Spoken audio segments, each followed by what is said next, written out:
Сайн байцгаана уу хүмүүс үзэгчдээ. Цагийн урт мэдээллийн хөтөлбөрийн Бямб гарагийн дугаар эхэлж байна. Газрын тус боловсруулах үйлдвэр байгуулна. Ханиа томоогийн өвчлөл их байгаа тул ачаалттай холбогдуулан эмнэлгийн ажилтнуудын тоог нэмэгдүүллээ. Хүүхдийнх нь ханиад хүндэрсэн бол эцэг эх асан хамгаалагчид нь лист болгоно. Монгол банк Лондонгийн биржийн ханшаар алт худалдан авна. Манай иргэд онлайнаар хөрөнгийн биржийн арилжаанд оролцох боломжтой. Сэлэнг аймгийнхан энэ намар улсын хэмжээний үр тарианы 55%-ийг хураан авчаа. Манайд ажиллагчдын дундаж цалин 884 мянган төгрөг байна. Хоёр орны зааг дээр Орос улбан улс ерөнхийлөгч Путин гадна дотны сэтгүүлчдийн асуултанд юу гэж хариулав? Эрдоган Оросын элчингийн амь насанд халдсан хэргийн мөрдлөгийн талаар мэдээлэл өглөө. Одоо эдгээр болон бусад мэдээллийг дэлгэрүүлэх хүргэе.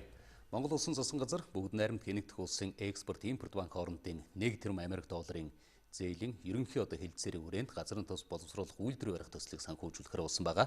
Төслийг бүгд найрамд хянагдах улсын банктай тохиролцохыг ерөнхий сайд холбогдох сайд нарт даалгаад байгаа юм байна.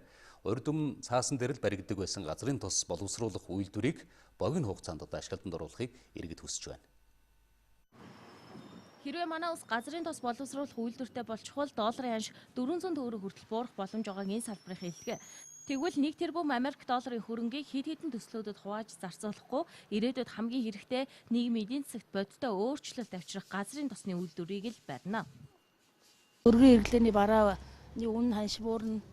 Тэгээд ард түмний амьдрал дээр одоо байгаа ачаанаас тодорхой хэмжээр хөнгөлөлтөх байх та. Баялгаа ашиглаад тэгээд өөрсдөө энзээ тусаа гаргаад яана гэдэг чинь одоо бензиний үн чулсан бидэрт бол одоо хямдаар тусна шүү дээ. Тэгэл илүү гарстаа одоо гадагш нь гаргаал юм. Манай улс оронд дуудаж ашигтай шүү дээ. Байгуул чадвал сайн лээ. Суурхаал хийх ёстой. Нэг юм яачил тэрийг ажиллаад болгох нь хамгийн гол шүү дээ. Функционалын очирмат байхдаа л ийм асуудалтай тулгараад одоо бол шийдэгдэж байгаад нь баяртай л байна. Тий, Монголд бас нэгчтэй нефт гадны хамааралтай байдаг улсууд чинь тий ийм юм яаж байгаа. Харин тэр орж иж байгаа юм зөвл зарцуулаасаа сайн хариуцлагатай биелүүлээсээ бүр хамгийн хариуцлагатай гишүүдтэй одоо хариуцлага үүрүүлээд оноогоод тэр ажлыг сайн биелүүлээсэй л гэж бодож байна. Тэгэхгүй л одоо тэгээд нэг мөнгө ороод ирдэг тэр сургаар нь тэр ийшээ тийшээ цацж болохгүйгээр яг тэндээ зориулж болох байхаа. Одоо зэрэгтэй хий. Гүч 65 байна. Бүгдээрээ засгаа шийдэн. 7 юм байхгүй чаддгийгаа үзүүл энэ 4 жилд. Тэгэл болоо. Тэг чадахгүй бол одоо юу их тэнд оршиж. Манай улсад газрын тосны үйлдвэр ашиглалтанд орсноор газрын тосны бүтээгдэхүүний импорт 1 тэрбум Америк доллараар буурч валютын гарах урсгал 20 орчим хувиар Америк долларын ханш 18-аас 25 хувиар буурна. За тухайн үйлдвэр нь жилдээ 1.2 тэрбум Америк долларын борлуулалт хийн жилийн 43 сая Америк долларын цэвэр ашигтай ажиллана. За хөрөнгө оруулалтаа 8-аас 10 жилийн дотор нөхөн гэж тооцоолж байгаа юм байна. Энэ үйлдвэрийг дагаад будаг автомашины дугуй, резенийн эдлэл, хуванцар, хийм цэвэрлэгээний материал, үнэртэн гоо сайхан, эмийн зэрэг 30 төрлийн үйлдвэр байгуулах боломжтой гэсэн тооцооллыг сангийн яам хийгээд байгаа юм. За газрын тосны үйлдвэрийг барихаар шатхуун импортлогчдын эрх ашиг хөндөгдөн гэж ойлгож болохгүй. Харин ч эсвэргээрээ ард иргэд бизнес эрхлэгчдэд харилцан ашигтай байна гэдгийг хэлж байгаа юм а. За тухайн үйлдвэрээс гарсан бүтээгдэхүүн мэдээж импортлогч компаниудын шатхуун түгээх станцуудаар дамжин хэрэглэгчдэд хүрнэ. За тэд шатхууныг доллараар биш төгрөгөөр авдаг болно. Өөрөөр хэлбэл олдсон муугаа долларын ханшийг хөөрөгдөхгүй компаниуд долларын ханшийн зөрүүнөөс алдагдал хүлээхгүй болох юм байна. Ханиа томоогийн улирал эхэлсэнтэй холбогдуулаад өвчлөгсдийн тоо эрс өсөж байгааг мэдээлж байгаа. За нэгдсэн эмнэлгүүдийн ачаалал ихсээд байгаа. За эдрээсийн хүүтэн эхэлж байгаатай холбогдуулаад ханиа томоогийн хүндрэл улам өсөх эрсдэлтэй байгаа тул халдвар авахаас сэргийлэхийг эмч нар сануулсан байна. Эмнэлэгт ханиа томоогийн шалтгаанаар үзүүлж буй иргэдийн дийлэнх нь буюу 83% нь 0-9 насны хүүхдүүд байгаа нь судалгаагаар тогтоогжээ. Хүүхдүүдийн дунд өвчлөл хамгийн их байгаа нь агаарын бохирдолтой ихээхэн холбоотой болохыг мөн хэлж байна. За нийт 23 нэгдсэн эмнэлэгт тандалт шинжилгээний цэг ажилладаг. За эдгээр цэгүүдэд аль төрлийн вирус давмгаалж байна вэ гэдгийг тогтоож судалдаг. За ханиадны шин төрлийн болон антибиотиктэй дасалтай вирусээр өвчлөх нь ихсэж байгааг хэлж байна. Эрүүл мэндийн яамны зүгээс бүх эмнэлгүүдийн ор болон эмчийн тоог нэмэгдүүлж уртасгасан цагаар ажиллаж байгаа. Өрхийн болон дүүргийн эмнэлгүүдэд 580 эмч 200-аар сувилагч нэмэлтээр ажиллаж байна. Ханиад томоо бол өнөөдөр амбулаторийн 7.2%-ийг эзэлж байгаа. Ер нь бол 15% хүрсэн тохиолдолд бол бид хөл хорой, за бусад олон улсын биднэрт өгсөн зөвлөмжүүд байдаг. яг тэр чиглэлээр бид нар зөвлөмжүүд дээр өглөө болгон мэдээгээ аваад судалгаагаа хийгээл энэ судалгаан дээр одоо бид нар аль болохоор энэ 7-8-аас хэтрүүлэхгүй ханиад томооныхаа тархалтыг барих зорилго тавьж байгаа.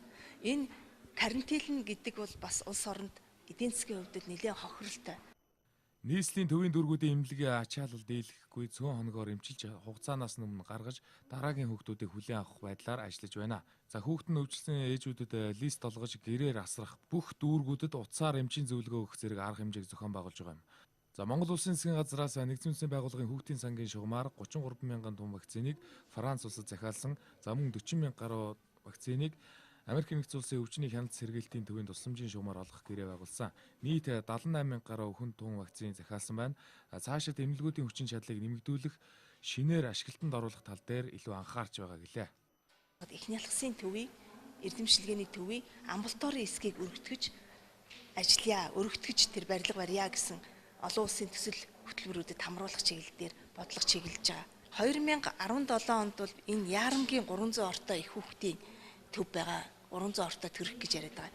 Энэ төрхийн барилгын үйл ажиллагаа бол одоо эхлэн концессийн гэрээгээр эхлэн. За мөн удахгүй энэ Баянгол дүүрэг дээр бас тодорхой хэмжээний одоо хүүхдтэй холбоотой эмнэлэг зохион байгуулалт нь өөрчлөгдөж ашиглалтанд орох болов уу гэж ингэж бас найдаж байгаа. Халдвар төвчин судлалын үндсийн төвийн мэдээснээр улсын хэмжээнд жилд дунджаар 350 мянга гаруй хүн томуу төс төвчин тусдаг. 2014 онд ханиад томуу төс төвчин туссан хүн 450 мянгад хүрч байжээ. Өвлийн эд хүйтэнд 7 хоногт 6 мянгаас 9 мянган өвдөх тохиолдолж байдаг байна.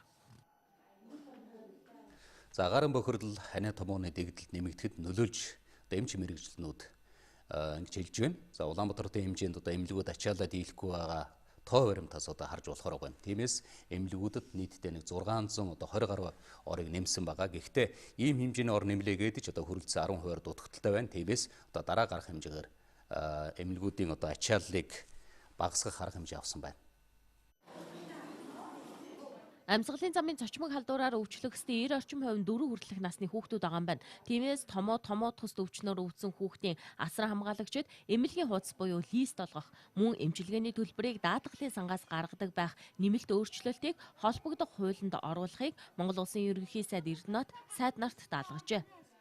Тэтгэр сэтгэмжийн хуулинд өөрчлөлт оруулж ялангуяа 0-5 насны хүүхэд энэ хүүхдээ гэрээр асарж байгаа ээжүүдэд эмнэлгийн лист олгох энэ журмыг хуулинд өөрчлөлт оруулъя гэдэг энэ үйл ажиллагааг бол эхлээд явж байна. Хүүхдийн гэр бүлийн нэг хэсэг юм чи цалинтай ажил бол байсан зүгээр байхгүй юу?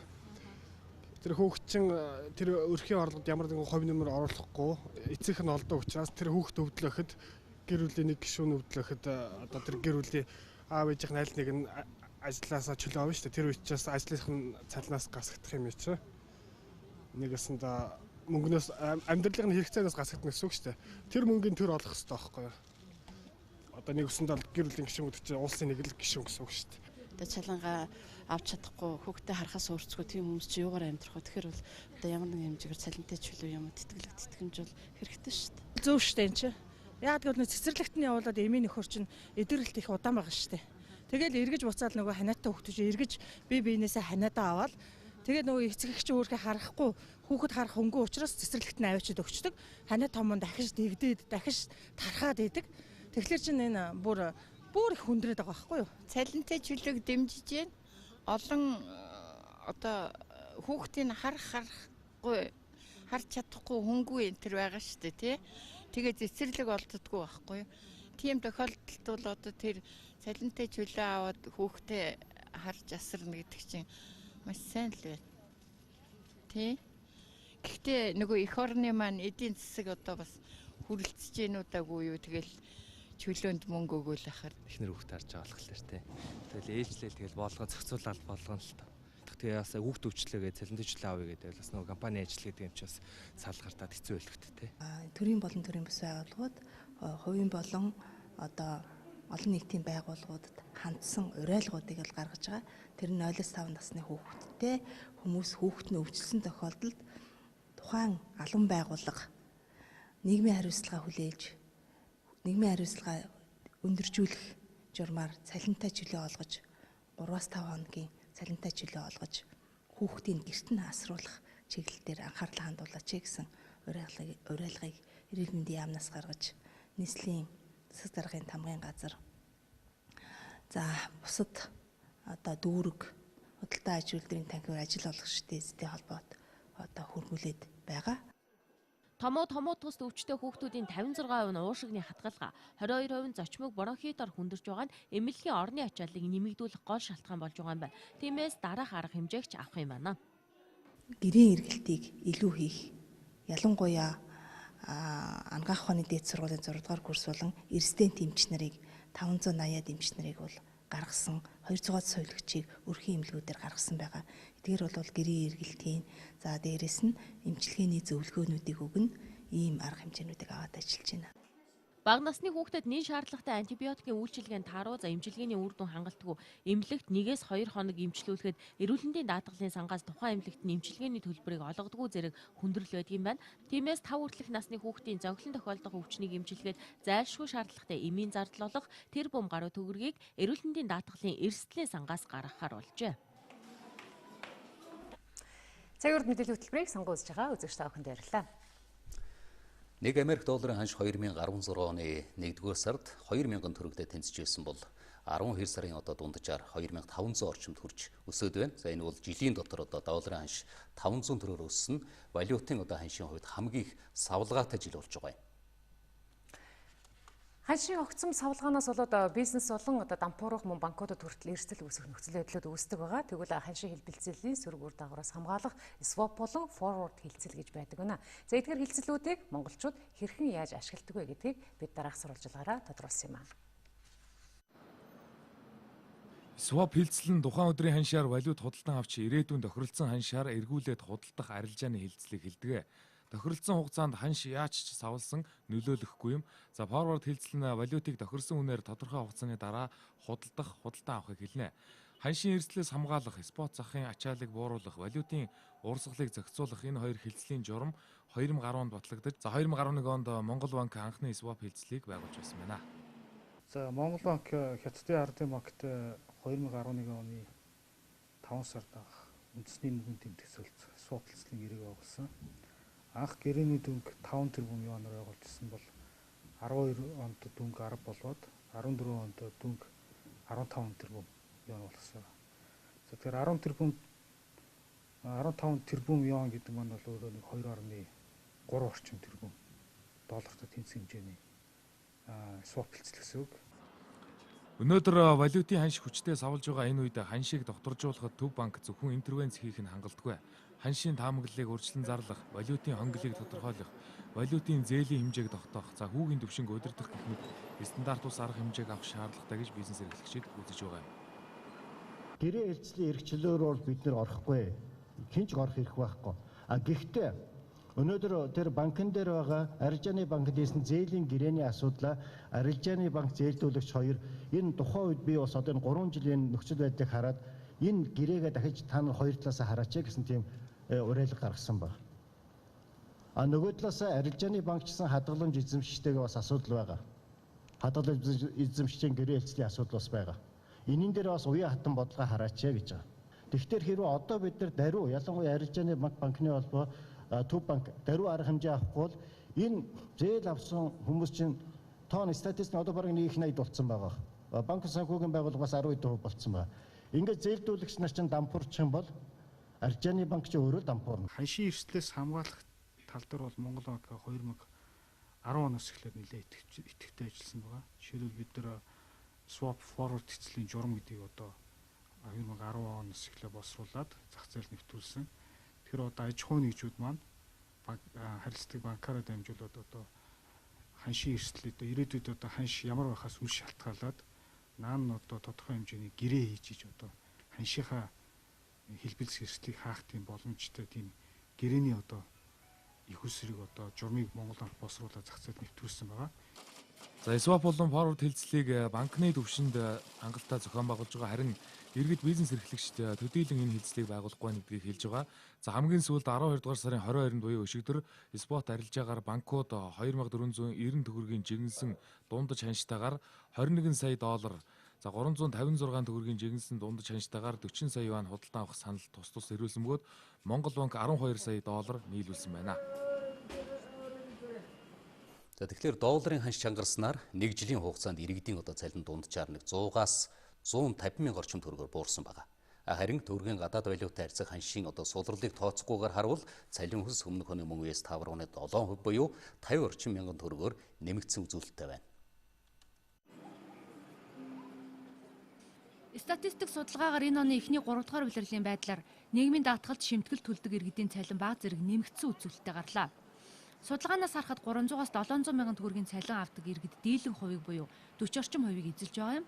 Харин хамгийн их буюу 1.3 саяас 1.5 сая төгрөгийн цалинтай иргэн 4.2% буюу хамгийн бага хувийг эзэлж байна. Аль цалин хөлсний бүлэг нь өссөн юм бэ, аль нь буурсан юм бэ гэдэг бас сонирхолтой дүр зураг харагдана. Тэгэхээр 192 мянгаас 700 мянган төгрөг хүртэлх цалинтай ажиллагчид бол 15.5 мянгаар нэмэгдсэн байна. За 700-аас сая 500 мянган төгрөгтэй цалинтай бол ажиллагчид бол 11.9 мянгаар бол буурсан. Харин сая 500-аас дээш цалинтай ажиллагчид бол 1.3 мянгаар нэмэгдсэн байна. За эрэгтэй ажиллагчид бол 962.1 мянган төгрөгийн цалин авч байна. За эмэгтэй ажиллагчид 809 мянган төгрөгийн цалин авч байна. Статистик үзүүлэлтээр ажиллагчдын дундаж цалин өссөн нь бодит байдалтай харьцуулахад зөрүүтэй байгаа нь иргэдийг төөрөгдүүлэх тохиолдол бий. Дундаж цалин хэрхэн тооцож дүн мэдээ гаргадаг тухайд дараах тайлбарыг өгч байна. 37.1 мянган аж ахуй нэгж байгууллагын 581.4 мянган ажиллагчид 2016 оны 3 дугаар улиралд бол нийгмийн даатгал төлсөн байгаа. Энэ нийгмийн даатгал төлсөн яг тайланд үндэслэж энэ дундад цалинг бол тооцсон байгаа. Салбараар нь авч үзвэл хамгийн өндөр цалинг уул уурхай олборлолтын байгууллагын ажилд авдаг бол хүн хөслөө ажилуулдаг буюу өрхийн үйл ажиллагааны салбарын цалин хамгийн бага хувь хэмжээтэй байна. Монгол банк дотоодын зах зээлээс худалдаж авах алтны үнийг Лондонгийн үнэт металлын зах зээлд хамгийн сүүлд зарлагдсан үнээр тогтоож байхаар шийдвэрлсэн байна. За ингэснээрээ Төв банкын тушаах алтны хэмжээ нэмэгдэнэ гэж үзсэн байна. Монгол улс жилд 40 тонн алт олборлож байгаа. Гэтэл жилд Төв банкнд тушааж байгаа алтны хэмжээ 17 тонн. Учир нь Монгол банк дотоодын зах зээлээс худалдаа авах алтны үнийг Лондонгийн үнэт металлын зах зээлд хамгийн сүүлд зарлагдсан үнээс унц тутамд $2 хасч тогтдог байсан. Харин одоо Лондонгийн металлын биржийн тухайн өдрийн ханшаар алтаа авч явахар болж байна. Төв банкнд хадгалагдах алт тухайн улсынхаа мөнгөн тэмдэгтийн үн цэнийг хадгалж байдаг гэдэг утгаараа алт тушаалтыг нэмэгдүүлэх нь валютын ханшийн тогтвортой байдалд чухал нөлөөтэй юм а. Алтны одоо бизнес хийдэг хүмүүст ерөнхийдөө бол дохио өгч байгаа. Та бүгд хэрвээ алт байгаа бол Монгол банкндаа худалдаа. 1 грамм алтнаас олох 5-6 мянган төгрөгийн төлөө битгий тийм эрсдэл хийгээд л хилээр хулгаагаар авч гараад л тий нууж авч гараад л одоо яадгийг ингэж битгий яваа. Монгол банкндаа та нар авчир зарч. Монгол төгрөгөө авч. Тэгээ хэрвээ валют хэрэгтэй бол тэрнийг аваачаад зах дээрээс валют толгойд аав гэж л ийм дохиог бид энэ алтны бизнес эрхэлдэг бүх хүмүүст өгч. Дэлхийн санхүүгийн зах зээл дотоодын эдийн засгийн чиг хандлагыг харгалзан үзсний үндсэн дээр гаргасан энэхүү шийдвэрийн үр дүнд Монгол банк алт олборлагч, тушаагч аж ахуйн нэгж иргэдэд алтаа худалдах илүү таатай нөхцөлийг бүрдүүлэхийг зорж байна гэлээ. 2017 онд энэ журмаараа алтаа авна гэдгийг Төв банкнаас мэдээлж байна. Өдөртөө $50 тэрбум арилжаа хийгддэг 2400 орчим компани бүртгэлтэй дэлхийн хамгийн том тооцогддог Нью-Йоркийн хөрөнгийн биржийн ихэнх арилжаа онлайнаар хийгддэг байна. Манай улсад ч мөн иргэдийн онлайнаар арилжаанд оролцох хүнссэн дэд үтсийн хангаж өгсөн байдаг. За одоогоор ихэнх арилжаа зөвхөн брокероор дамжин хийгддэг байна. Манай улсын хөрөнгийн зах зээл нийт санхүүгийн салбарынхаа 5%-ийг л эзэлдэг. Нийт хөрөнгийн зах зээлийн үнэлгээ нь 142 их найд буюу тэрбум хүрэхгүй доллараар хэмжигддэг. Тэгвэл өдөртөө $50 тэрбум арилжаа хийдэг Нью-Йоркийн хөрөнгийн бирж дээр арилжаа хэрхэн өрнөдөг талаар Монголын мэдээ сувгийн томч Эрдэнэ чимэг сурвалжлаад ирсэн. Манай сурвалжлах хэсгийн гэртэн зочилсон Terry Town хотхны иргэн Glenn Watt өндөр насны тэтгэвртэй гарсан хуваарай бизнес эрхэлдэг эмэгтэй юм байна. Тэрээр хөрөнгийн зах зээлийн мэдээллийг телевизээр сонирхон хардаг, өөрөө мөн арилжаанд гэрээсээ оролцдог юм байна. Би санхүүгийн гол мэдээллээ Bloomberg, CNN-ийн телевизүүдээс авдаг. Миний хувьд гэртээ суудаг тэтгэврийн эмэгтэй 7 хоногт 3 удаа гэрээсээ онлайнаар хөрөнгийн биржийн хувьцааны арилжаанд оролцдог. Өөрөөр хэлбэл хувьцаа худалдаа авч зардаг гэсэн үг. Миний хувьд тухайн өдрийн ханшаар худалдаа авсан хувьцаагаа тэр өдрөө үн өсөх үед нь буцааж арилжаад л дуусгадаг. Мэдээж 7 хоногийн арилжаагаараа хэдэн төгрөг олдог нь нууц. Гэхдээ боломжийн орлого олж чаддаг. Нью-Йоркийн хөрөнгийн зах зээлээс компаниуд төсөл хөтөлбөрөөр санхүүжүүлэх, жирийн иргэд өрхийн орлогоо нэмэгдүүлэх өргөн боломжтой.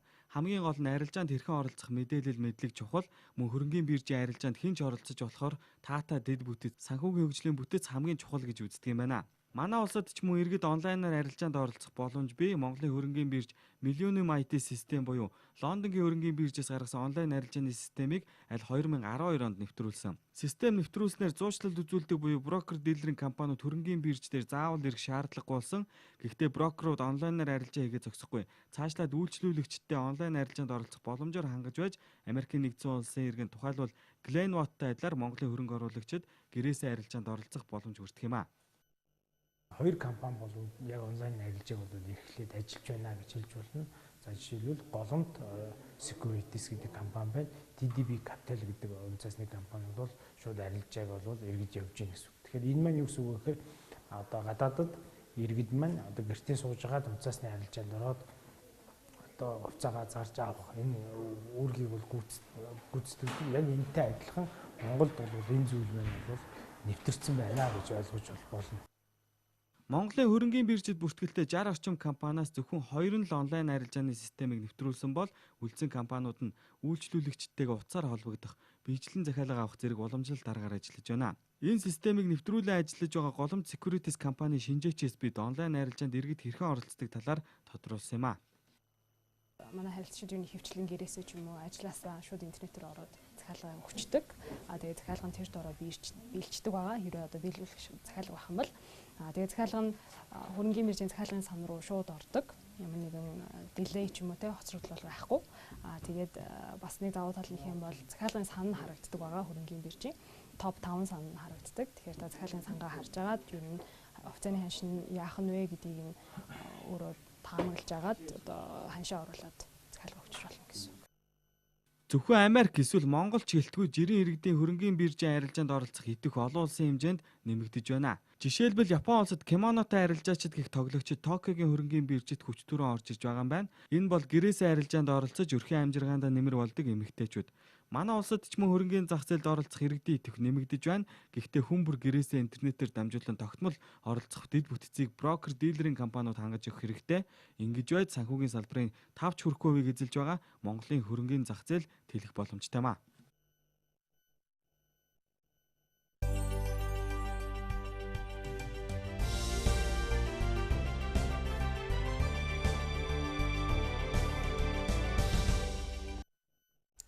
Хөтөлбөр үргэлжилж байна. За монголчууд бидний хувьд бол жилийн дөрвөн улиралд одоо хүнсэндээ шинэ ногоо хэрэглэх боломжтой болж байна. Монгол орны хөрш шаргааг зөв ашиглаж чадах юм бол бид жилийн туршид хүнсийн ногоогоо хэрэглээж улирал харгалзахгүйгээр ургац хурааж авах бүрэн боломжтой болжээ. Чандман Жимс компани хотоос 60 орчим километрийн газар өвлийн хөлөмж барьж, улаан лойл, өргөс цэмэх гүзээлцгэнтэрж эхнийхээ ургацыг хурааж авахд бас бэлэн болсон байна. Цаашдаа олон төрлийн нарийн ногоо тарьж ургуулах бүрэн боломж байгаа гэж ярьж байсан юм а. Бид энэ удаагийнхаа сурвалжлагыг Чандман Жимс компаниас бэлтгэлээ. За бид нар Төв аймгийн нутаг Баян Чандман сумын за Чандман Жимс гэдэг ийм хөлөмжийн аж ахуйд ирээд байна. Яг одоо гадаа бол 10 хэмээн хүүтэнтэй байгаа. Гэтэл энэ хөлөмжинд бол нэг 30 орчим хэмээн ийм дулаантай байна. Энд бол пар бол одоо ажиллаагүй гэдэг чинь. Тий, энийг бол байгалийн нарыг ашиглаад ийм хөлөмж бол байгуулсан. Тий, энэ чи өөрөө нарлаг хөлөмжгээд нар руу харуулсан хөлөмж аахгүй. Тэгээ нар гарахаар зэрэг бүтээлгийн сөхөөл тэгээ нарныхаа дулааныг шингээж аал нар жаргах үед тэр дулааныг бүтээлгээр хучаад тэгээ тэр дулаанд нь одоо ургамал жимсээ дулаацуулж ажиллана гэсэн үг л дээ. Хөлөмжөөс бол анхны ургацсан бол гараад эхэлсэн байна шүү дээ та тий. Эндээс одоо хамгийн ихний ургацууд ингээд гүзээлзэг нь гарч эхэлж байна. Өгөрчий бас тодорхой хэмжээгээр жимс суудсан байгаа. Помидор цэцгэлж гэн гэх маягтай. Энэ яг гимгүү хэлсэн. Тэ ер нь хамгийн гол зүйл бол энэ зөвхөн хөлөмжөнд биш монголчууд дөрвөн улирлын орлоготой ажилтай болох хэрэгтэй байгаа юм л да. Ерөнхийдөө манай хуул уурхай, газар тариалан, барилга, зам гүүргээд ерөнхийдөө дандаа газар хөлтгөөс одоо өмнө хийдэг юм ажилтай. Мэдээж энэ ургамал ногоо өдөр тутмын хүнснийхээ хэрэгцээг өөрсдөө хангахын тулд бол жилийн дөрвөн улирлд энэ өвлийн нарлаг хүлэмжинд улирлын жилийн турш одоо ногоогоо тарих нь маш чухал зүйл л дээ. За Монгол хөрсөнд ургадгүй ногоо байдгүй зөв арчилж чадвал эх орныхоо хөрсөнд ургасан бүхэл төрлийн нарийн ногоог бид хүнсэндээ хэрэглэх боломжтой байна.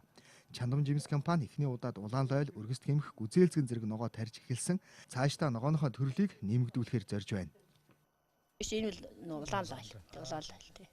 Энэ маань одоо ямар ч байсан бид нар энэ шинэ жилээр одоо цагаан сараар одоо их яг массын ургацыг бол хураах. Тийм эхний ургацууд бол ерөн одоогийн ургацууд ерөнхийдөө гарч эхэлнэ тий. Өгөрчний өөр суулгаж байна. Энэ хүлэмжийн ургамал маань их нарийн ийм технологи шаарддаг юм л да. Тэгээд одоо энэ үрсэлгээ маань 15-аас доотлол нь 15, тэгээд дээтлэл нь 25 градусын дулаан 85-аас 90% чиглэг орчинд энэ маань нахиага гарч 2 хоногт нахиа нь гарна. Хүлэмж барих санаачлагыг Монгол залуус гаргаж өөрсдийнхөө хөрөнгөөр эдгээр хүлэмжийг бариад байна. Энд нийтдээ 60 хүлэмж барьж жилийн 4 улирлын турш нийслэлийн хүнсний ногооны хэрэглээний 10 орчим хувийг хангадаг болох том зорилтыг бол тавьж байгаа юм байна. Монголчууд нэгдэж чадвал бүгдийг хийж чадна гэдгийг тэд өөрсдийнхөө үйл дээр харуулахыг зорж байгаагаа бас хэлж байлаа. Энэ жил манай улс нийтдээ 465 мянган тонн улаан боодоо хураа авсан.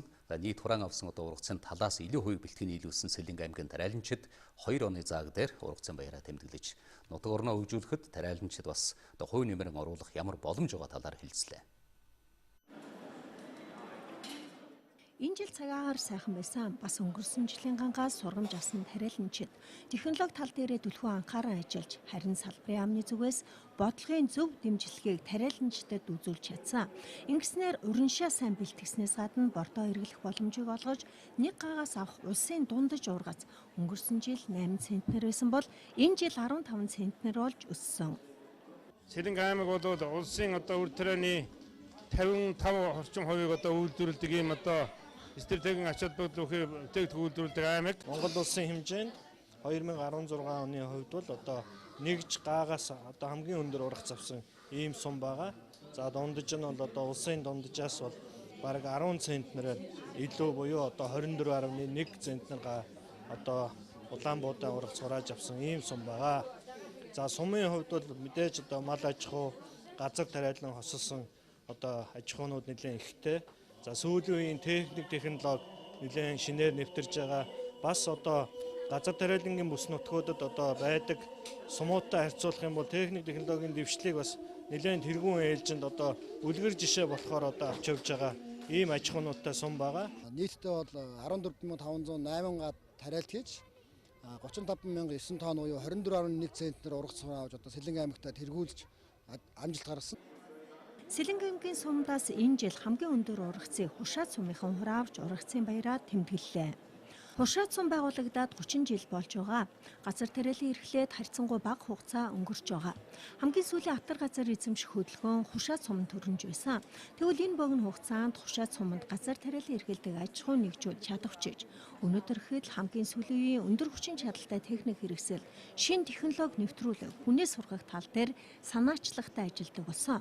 Үүнээс гадна энэ суманд ажилладаг компаниуд засцууд цаг зуурын бэрхшээлтэй байгаа малчидаа туслах уриалгыг гаргаж байна.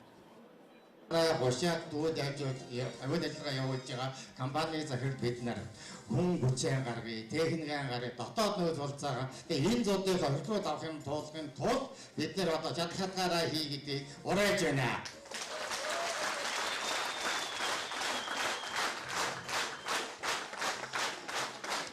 Юуны өмнө одоо энэ зууданд бол хүний эрүүл мэндийн асуудал чухал.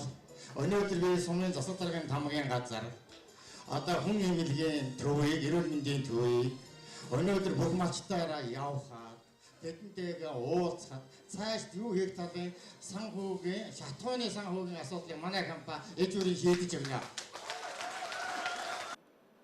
Үүнээс гадна сум байгуулагдсны 30 жилийн ойг угтаж, бүтээн байгуулалтын олон ажлыг нутаг оронд өрнүүлэх энэ ажилд газар тариалангийн компаниуд идэвхтэй оролцох болно гэдгээ мэдээллээ.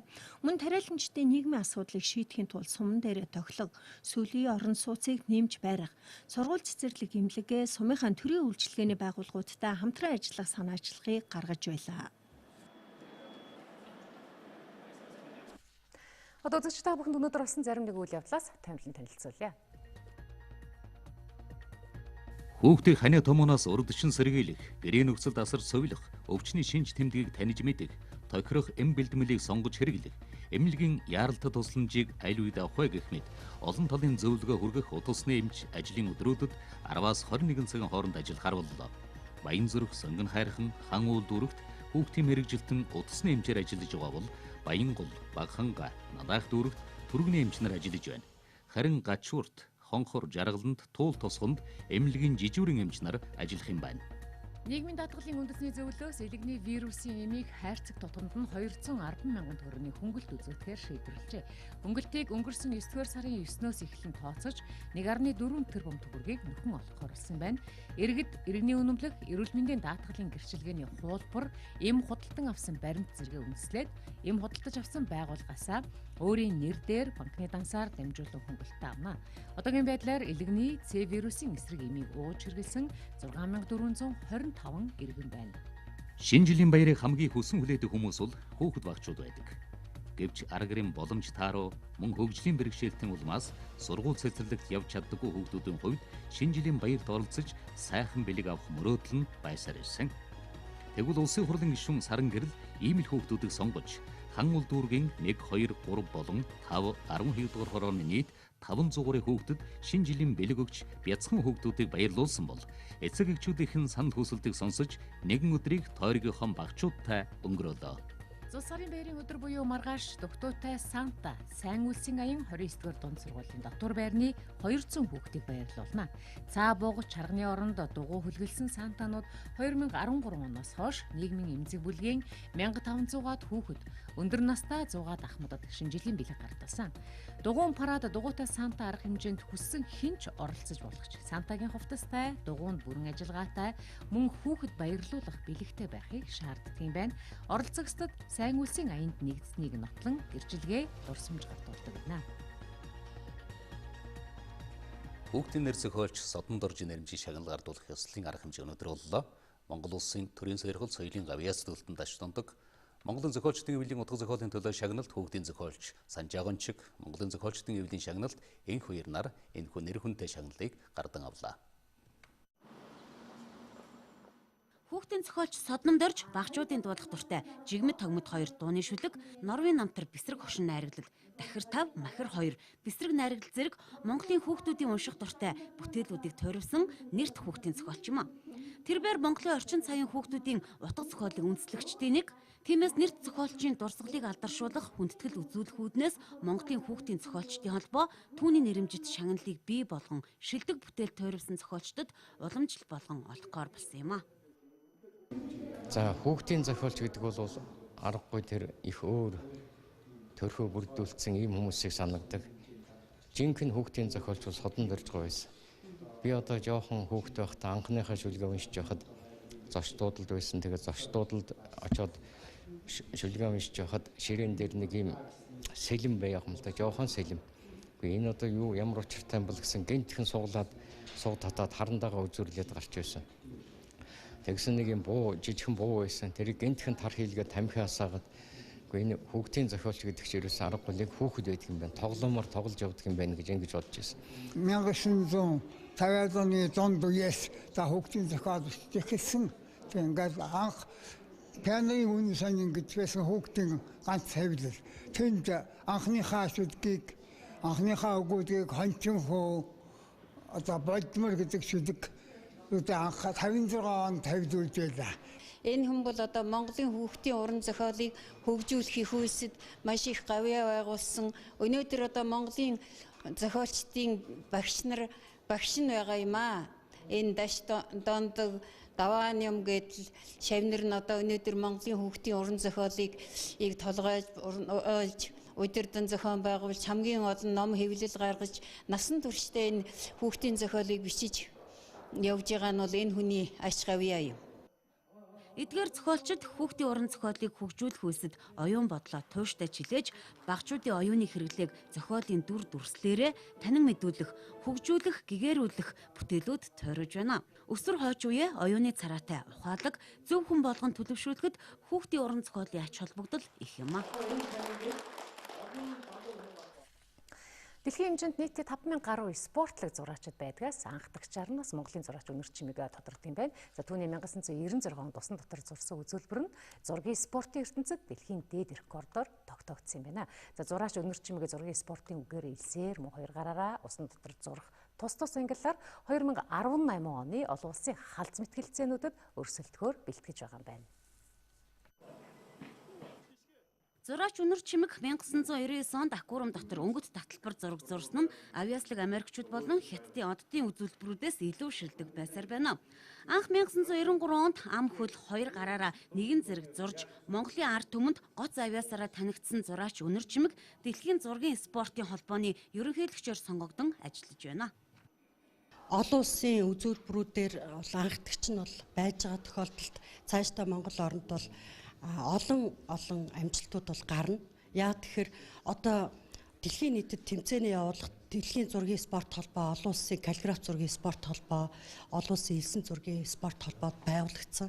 Бид нар гадаадын зурагч нартай ялангуяа миний бие бол элсээр зурах төрлөөр, аквариумд зурах төрлөөр, 2 гараар зурах төрлөөр, 2 гараар зурах төрлөөр ялангуяа гадаадын зурагч нартай хаз одоо тэмцээн хийхийг хүсдэг. Зураач Өнөр Чимэг 2013 онд Монголын зургийн спортын холбоог байгуулсан.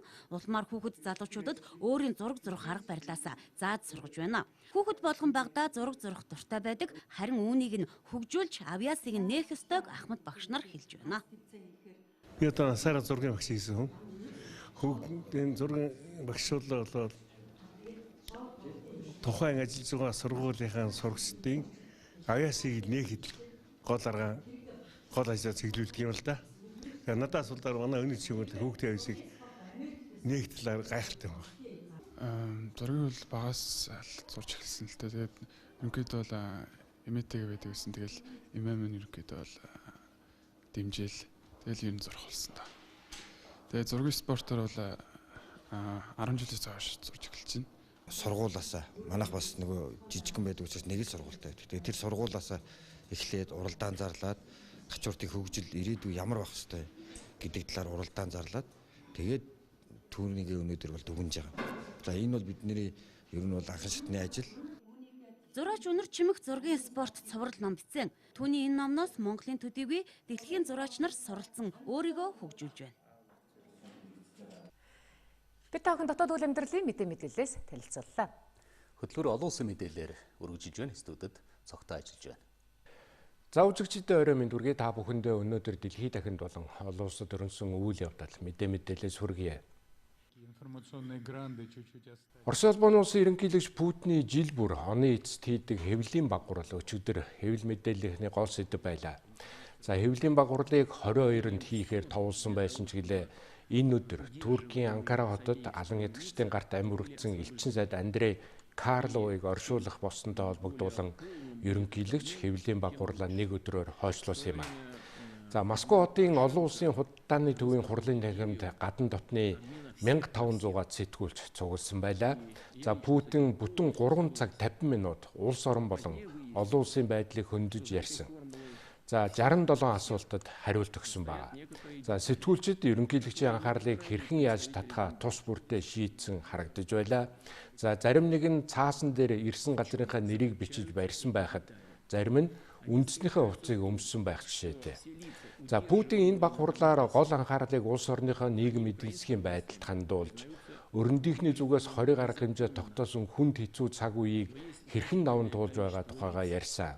За мөн тэрээр олон улсын байдал ч гэсэн анхаарал хандуулж Сирийн байдал, Америкийн нэгдсэн улсын ерөнхийлөгчийн сонгуулийн үр дүн, Оросын элчин сайд бусдын гарт амь өргөцсөнтэй холбогдуулан Турктэй тогтоох харилцаа зэргийг хэрхэн яаж харж байгаагаа тайлбарлсан юм а.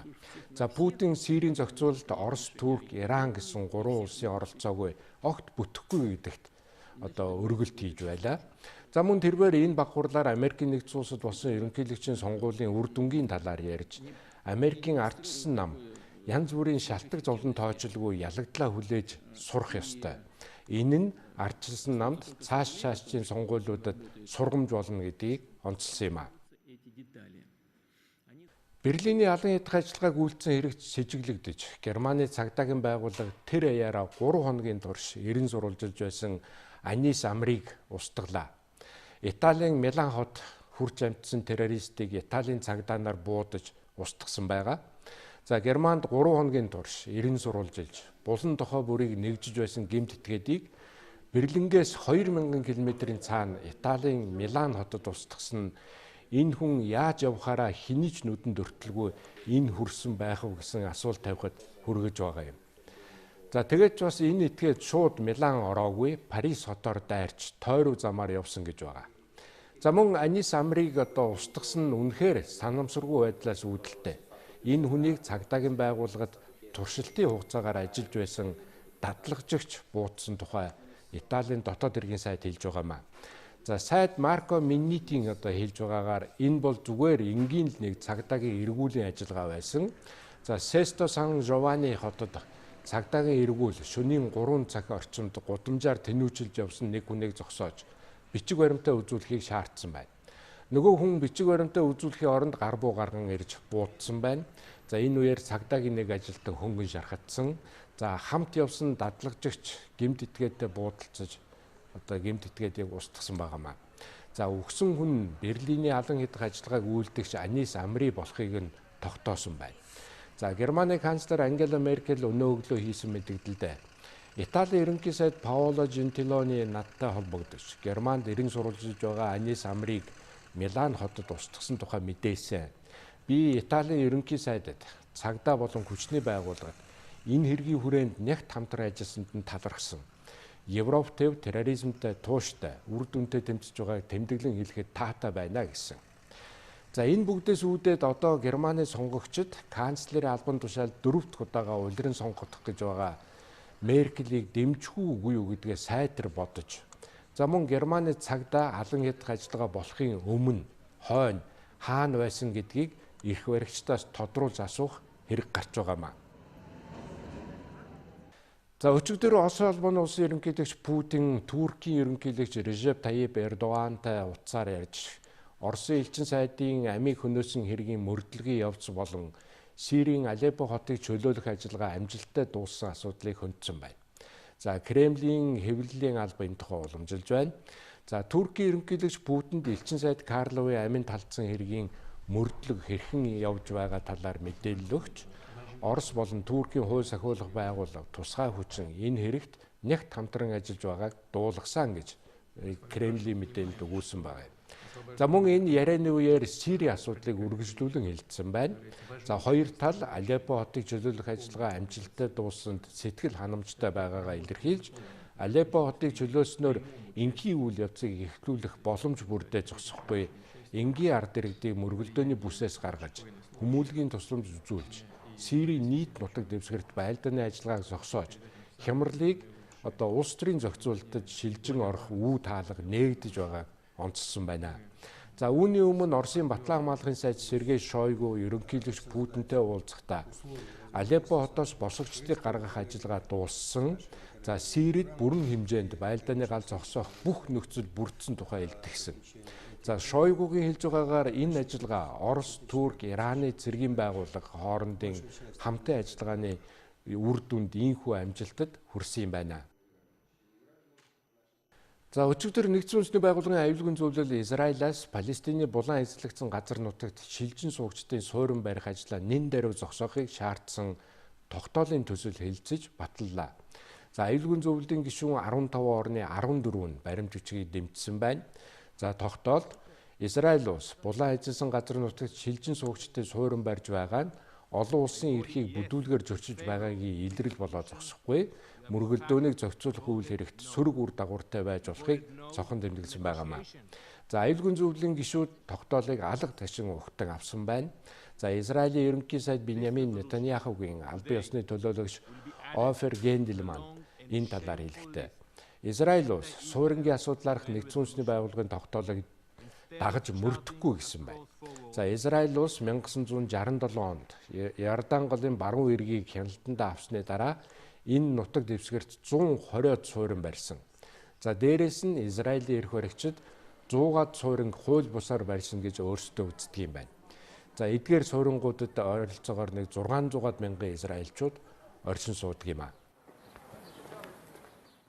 Нэгдсэн үндэсний байгууллага Филиппиний ерөнхийлөгч Родриго Дутертегийн хар тамхины хууль бус 8-аатай хэрхэн тэмцэж байгаа арга барилыг шүүмжилсний дараа Дутерте нэгдсэн үндэсний байгууллагыг шатаа нэмэн сүрдүүллээ. За Independent сонины өгүүлж байгаагаар Филиппиний ерөнхийлөгч би нэгдсэн үндэсний байгууллагыг галдан шатаана. Хэрвээ би Америк руу явхад хүрвэл нэгдсэн үндэсний байгууллагыг би заавалжгүй шатаана гэж мэдгдсэн байна. За тэрээр Филиппиний өмнөд хэсэгт орших Замбоанга хотод байрлах цэргийн бааз дээр үхэлэхдээ ийхүү мэдгдсэн байгаа юм. За үүний өмнө нэгдсэн үндэсний байгууллагын хүний эрхийн асуудал эрхэлсэн дээд комиссар Зейд Раад Аль Хусейн Филиппиний эрх баригчдад ерөнхийлөгч Дутертегийн Даво хотын захирагч байхдаа хар тамхины хэрэгээр дор хаяж 3 хүнийг биежлэн хороосон гэх мэдээлэлтэй холбогдуулан мөрдөн шалгах ажиллагаа эхлүүлэхийг уриалсан юм а. За Аль Хусейний хэлж байгаагаар энэ үйлдэл нь Филиппиний үндсэн хуулийн 3 дугаар заалтыг зөрчөө зогсохгүй. Олон улсын хэм хэмжээг, ялангуяа хүний эрх чөлөөг бүдүүлгээр зөрчсөн хэрэг юм байна. За мөн хүний эрхийн дээд комиссар Филиппинд Дутертег засгийн эрхэнд гарснаас хойш олон мянган хүнийг хар тамхины хэрэгт холбогдуулан шүүхийн шийдвэргүйгээр хороох явдал газар авсанд сэтгэл баггүй төгсөж байгаагаа илэрхийлсэн байна. За Родриго Дутерте энэ оны 6 дугаар сарын 30-нд Филиппиний ерөнхийлөгч болж. За тэр цагаас хойш тус улсад хар тамхины эсрэг хүчний кампанид ажил өрнөж хэдэн мянган хүн амьд юм а. За бид та бүхэндээ өнөөдөр дэлхийд дахинд болон олон улсад өрнсөн үйл явдлаас хүргэлээ.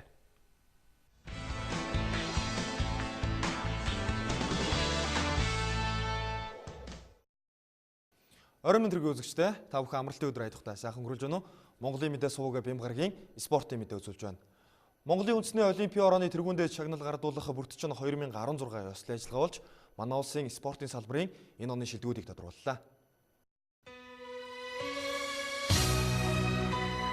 2016 онд олон улс төв дэлхийд амжилт бүтээлээр дүүрэн байж Монгол орныхон далбааг дэлхийд цуурайтуулсан манай спортын шилдгийн шилдэг тамирчид 15 дахь удаагийн бүрдчин ёслолын ажиллагаанд хуран цуглаж энэ оны шилдэгүүдэд тодрууллаа. Оны шилдгийн шилдэг эрэгтэй тамирч нар Рио 2016 зуны олимпийн наадмын хүрэл медальт, боксын спортын олон улсын хэмжээний мастер Дөржнөнбүгийн отхон далай шалгарсан бол оны шилдгийн шилдэг эмэгтэй тамирч нар Рио 2016 зуны олимпийн наадмын мөнгөн медальт, Аз твийн аварга, Монгол улсын говь тамирчин Дөржсөрөнгийн Сумья тодорсон байна. Тэгээд энэхүү эрхэм хүндтэй шагнал авсандаа миний хувьд маш их баяртай байна. Тэгээд тамирчид бидний хичээл зүтгэл тууштай хөдөлмөрийн ард мэдээж амжилт хүлээж байдаг. Тэр амжилтын ард бол түүний гэр бүл, баг хамт олон холбоо, мэдээж дасгалжуулагч, спортоор тайртай, спортыг дэмждэг байгууллагууд, мөн ард түмэн төр засгийн минь дэмжлэг байдаг юм шүү. Та бүхэндээ маш их баярлалаа. Хамтын хүч, амжилт. Оны шилдэг дасгалжуулагчаар жудо шоугийн дасгалжуулагч Эрдэнэ Тоодо тодорлоо. Харин оны шилдэг эрэгтэй тамирч нар Рио 2016 зуны паралимпийн наадмын хүрэл медальт инх баярын Содон Бэлжээ, Булрамагийн Ууган Хөгнөр тус тодорчээ. 2016 оны шилдэг эмэгтэй тамирчдаар дэлхийн аварга шалгаруулах тэмцээний хүрэл медальт Аз твийн аварга чөлөөтхөн тамирчин Отгон Цэцэг, Рио 2016 зуны олимпийн наадмын 8 дугаар өрийн шагналт Аз твийн аварга, залуучуудын дэлхийн аварга, хүндэн эргэлтийн спортын олон улсын хэмжээний мастер Мөнх Чадсангийн анх цэцэг нар тус тодорлоо. 2016 оны шилдэг дасгалжуулагчаар пара жудо өхөн шгшөөгн дасгалжуулагч Базар Сүрэн, боксын шгшөөгн дасгалжуулагч Бат Сүрэн нар шалгарсан байна. Харин оны шилдэг багаар оюутны дэлхийн аварга шалгаруулах 3-3 сагсан бөмбөгийн тэмцээний мөнгөн медальт Монголын шгшөөгн тамирчид тодорчээ. Оны шилдэг залуу тамирч нар налуу замын дугуй спортын өсвөрийн дэлхийн аварга Тэгш баяр тодорлоо. Мөн шилдгийн шилдэг холбоогоор Монголын жудо бүхий холбоо, оны шилдэг холбоогоор Монголын шатрын холбоо болон Монголын боксын холбоо тодорлоо.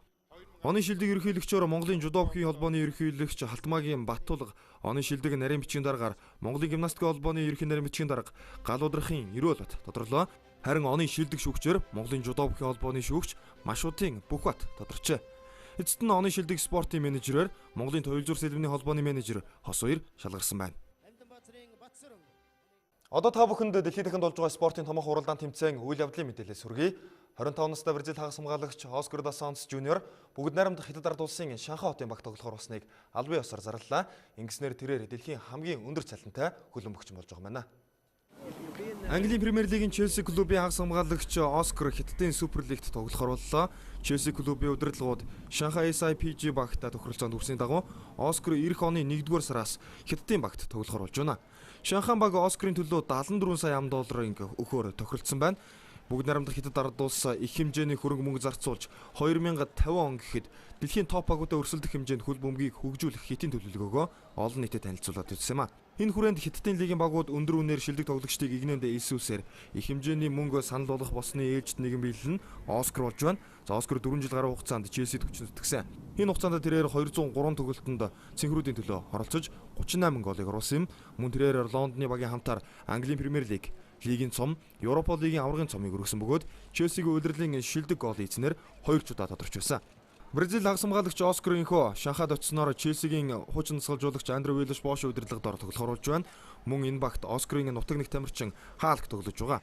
Тэрээр өнгөрсөн 6 дугаар сард Шанхай клубтэй гэрээ байгуулсан юм. Оскар 2017 оны эхний өдрөөс эхлэн Шанхай багт зүтгэх бөгөөд шинэ багийнхныхаа хамт өвлийн бэлтгэлээ базаахаар доохог зорих гинэ. Оскар өөрийн шинэ баг Шанхай SIPG-тэй 7 хоногийн $491 мянган цалинжих юм байна. Ингэснээр тэр дэлхийн хамгийн өндөр цалинтай хөлбөмбөгч болно. Түүнээс өмнө дэлхийн хамгийн өндөр цалинтай хөлбөмбөгч гэгдэж байсан Криштиано Роналдо 7 он цавь руу Испани зан Реал Мадридаас 7 хоногт $449 мянган цалин авдаг юм. Хойд Америкийн үндэсний хоккейн лигийн улирлын тойргийн тоглолтууд үргэлжилсээр байна. Өнөөдөр лигийн хүрээнд болсон 2 сонирхолтой тоглолтын мэдээллийг одоо үзэгч та бүхэнд хүргэе. Хойд Америкийн үндэсний хоккейн лигийн улирлын тойргийн тоглолтын хүрээнд өнөөдөр Америкийн нэгдсэн улсын Нью-Йорк Рейнжерс баг Миннесота Вайлдыг өөрийн талбайдаа хүлээн авлаа. Багууд тоглолтын 3-60 минутын турш мөсөн талбайд хурд хүчтэй байж шир өрсөлдөөнийг үзүүлсэн. Улмарын тоглолтод нийтдээ 11 шайб халганд орсон юм. Миннесотагийн залуус энэ хүн тоглолтын эцэст 7-4 харьцаатай өрсөлдөгч очсон. Миннесота Вайлд багийн хүү 10 дараа халуун хоцсон амжилтыг үзүүлж багийнхаа түүхэндх дэд амжилтыг шинжилж байна. Өнгөрсөн 100 Анахайм Дакс багаас халагдсан Брюс Бедро тасгалжуулагчийг Миннесота Вайлдад авчирсан нь олон талаар үр дүнг өгч байна. Мөн зэрлэгүүдийн бүрэлдэхүүнд өнгөрсөн 100 шинээр нэгдсэн Ахмад тоглогч Эрик Стал багийн тамирчдыг 26 он авсан амжилтаараа тэргүүлж байна. Тэрээр энэ үлрэл ихснээс хойш 11 гол оруулж 15 голын дамжуулдагчээ. Мөн багийн 10 дараалал хожууд байгаа энэ амжилтын нэгэн шалтгаан нь Миннесота Вайлд багийн 1-р хаалгач Дэвин Дубникэм тэрээр 94.8% шайбыг хааж байгаа бөгөөд 5 тоглолтод хаалганд гол алдааг өгсөн үзүүлэлтээр лигийн бүх хаалгачдыг тэргүүлж байна.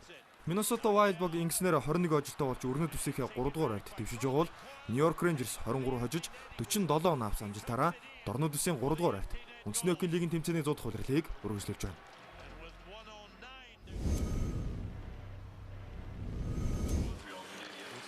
Хойд Америкийн үндэсний хоккейн лигийн хамгийн арвин баялаг түүхтэй Канадын алдарт Монреал Canadiens өнөөдөр энэ өндөрлөг тун амжилтаар үргэлжлүүлж байсан Columbus Blue Jackets-ийн Nationwide Arena-д зочлолоо. Тоглолтын эхний голыг талбай эцэдээс Сэм Ган оруулсан. Тэрээр энэ өдрөл 14 гол оруулж 11 оновчтой дамжуулт өгöd байна. Улмаар тоглолтын 2 дугаар эхлээд эхний минутанд Брэндон Сад улирлын 13 дахь гол оруулж тооны харьцааг 2-т болголоо. Ингэснээр Columbus бүх талаараа давуу тавсан юм. Харин Монреалаас Jeff Petrie нэртрийн 1 голыг оруулжээ. Ийхүү тоглолт 2-1 харьцаатай Columbus Blue Jackets-ийн алдар өндрснөөр тэд 32 хоцсон амжилтаараа 50 оноо туулж дорнод үсийн 16 багийг хошуужилж эхэллээ.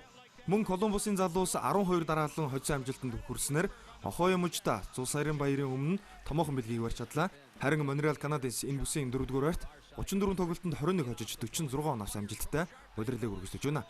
Үндэсний хоккейн лигийн тэмцээний багууд өнөөдрөөс эхлээд Зул сарын баярыг дуустал амрах юм байна.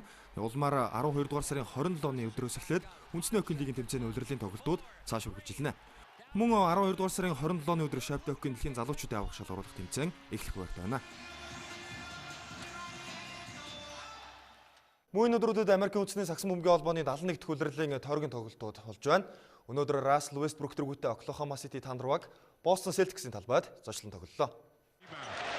Өнөөдөр Boston Celtics Oklahoma City Thunder багууд TD Garden-д энэ удирлын 30 дахь тоглолтод очроод харж 4-ийн турш багууд шир өрсөлдөөнийг үзүүлсэн. Талбай эцэс багийн лидер Isaiah Thomas 34 он авч багаа тэргүүлсэн. Мөн тэрээр 10 оновчтой дамжуултыг өгсөн байна. Бостны төвийн тоглогч Al Horford мөн 23 он авсан сайн тоглолтоо үзүүлсэн бол Avery Bradley 16 оноо, Amir Johnson 12 оноо авчээ. Харин Oklahoma City Thundeраас багийн лидер Russell Westbrook шилдэгнэ байлаа. Тэрээр 34 минутыг талбайд өнгөрүүлэхдээ 45 оноо авч 11 удаа самраас мөгөн 11 оновчтой дамжуултыг багийнхан тогсон. Ингэснээр Westbrook энэ удирлын 14 дахь трипл даблаа гүйцэтгэж байна. Өмнө нь 230 тоглолтын турш Бостон эсрэг хинч дараалан трипл дабл хийж байгааг гэсэн цувралыг Westbrook-ийн хөсгсөлөө. Oklahoma City Thundeраас энэ өдөр мөн Domantas Sabonis, Enes Kanter нар 20 оноо авч багтаа чухал үргийг гүйцэтгсэн байна. Ингэснээр Thunder өдөгчдөө өрсөлдөгчөө 117-112 харьцаатай үнцэн цагтажиж энэ удирлын 18 дахь хялт авч байна. Энэ амжилтаараа тэд өрнөд үсгийн 6 дугаар хайлт чигдэж байгаа бол Boston Celtics дорнод үсгийн 3 дугаар хайлт удирлыг үргэлжлүүлж байна. Тэд удирлыг гиснээс хойш 30 тоглолтод оролцож 17 хожин 13 хожигдоод байгаамаа. Ирэх музыкч та бүхэндээ бям гарагийн спортын мэдээг үзүүллээ. Та бүхэн амралтын өдрөө сайхан өнгөрүүлээрэй.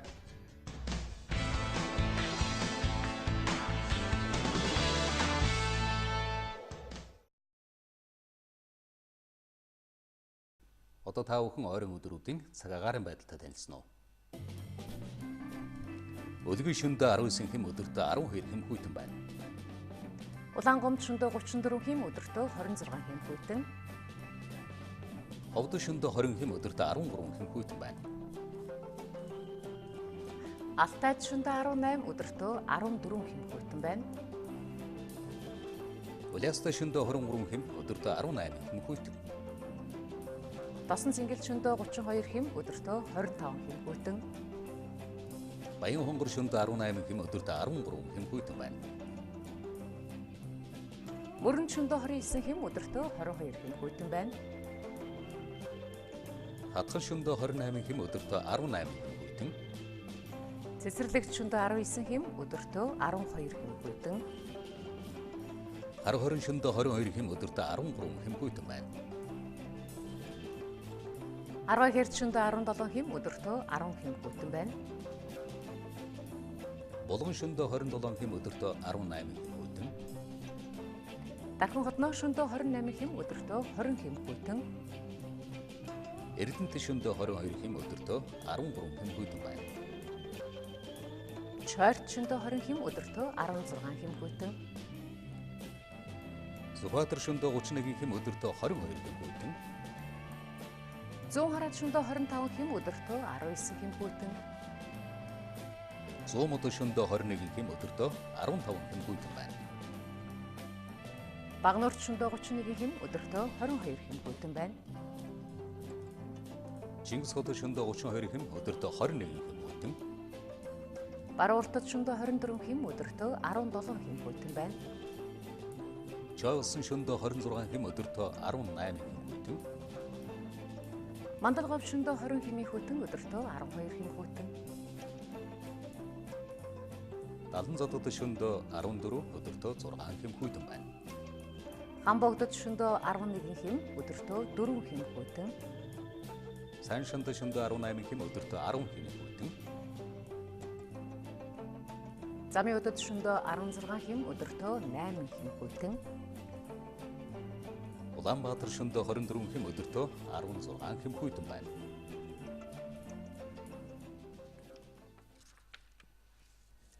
Монголын мэдээ сувг цагийн хүрд мэдээллийн хөтөлбөрөөр та бүхэнд хүргэлээ.